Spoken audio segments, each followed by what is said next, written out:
Hello everyone, welcome to ChessVisor, your wise choice to improve at chess. In today's video, I am going to show you the counter trap against the scholar's mate. By using this trap, you can punish the poor play by white. Also, we are going to demonstrate some important chess opening principles like controlling the center, influencing the center with the pieces, and bringing the queen early into the game in the opening would be a big mistake. So, before we begin this video, consider subscribing to the channel and press the bell icon for the instant notifications for the future videos. So without any further delay, let's get started. So white starts the game with pawn to e4, black goes pawn to e5. White plays queen h5 to attack the e5 pawn. In this position, black should be very careful because black's natural replies will get him into the trouble. So let's check what is white's plan here first. After knight to c6, this move develops a piece and also it defends the e5 pawn. And white will follow his trick with bishop to c4. Now the threat is very simple. He is trying to mate you on f7 with the queen. If black plays knight f6 attacking the queen, but this move did not defend the main mating threat, so white can deliver his dream checkmate in 4 moves. And let us check the other idea from the white's perspective. Okay, I want to show you the other variation, like after queen to h5, another black's response or black's natural response would be to play pawn to g6 to attack the queen. But it is simply failing because of the simple fork queen takes e5 check, and which attacks the king as well as the undefended rook in the corner. Here whether black plays knight e7 or bishop e7 blocking the check, it does not matter. White can simply capture the free rook and win the game. So these are the two main ideas from the white's perspective.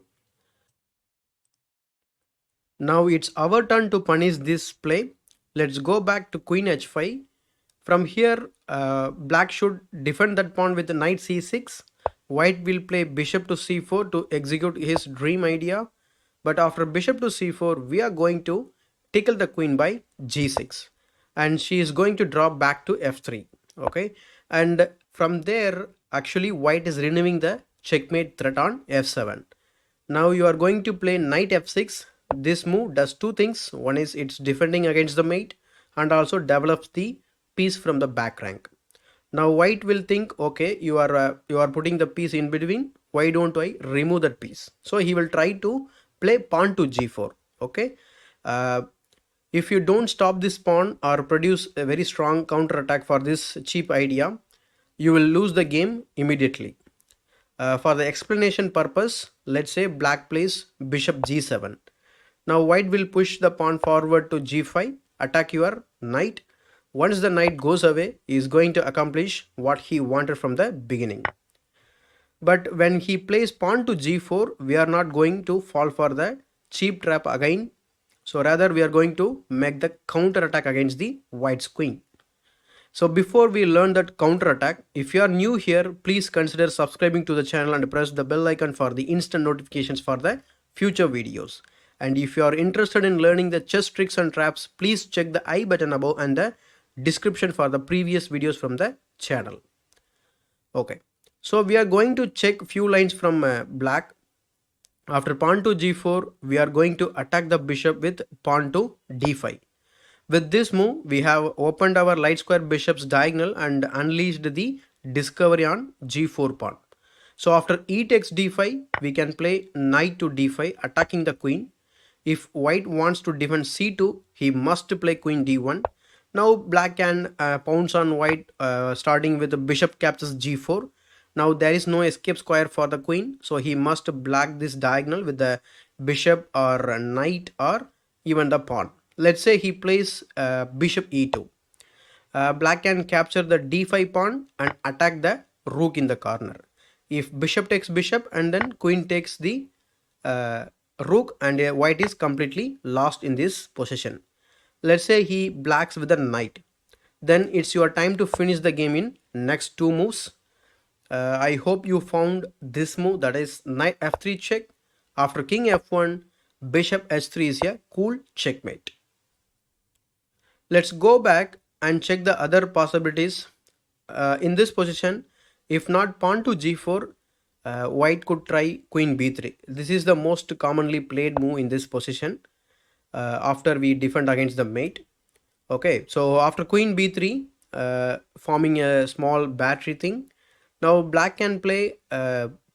Okay, he can go passive with the queen e7, but we don't want to go passive and approve white's neglected play.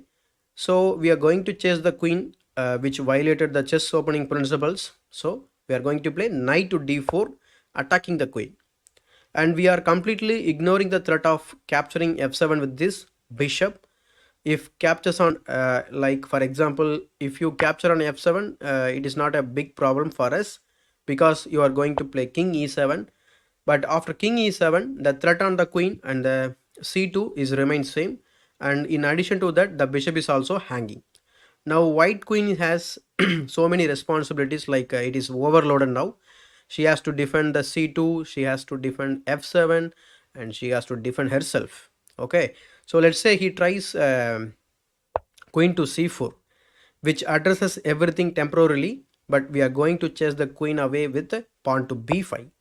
And after this move, he cannot maintain this queen's post, so queen to d3, and after that we are going to capture that bishop and we are going to win this game from here onwards.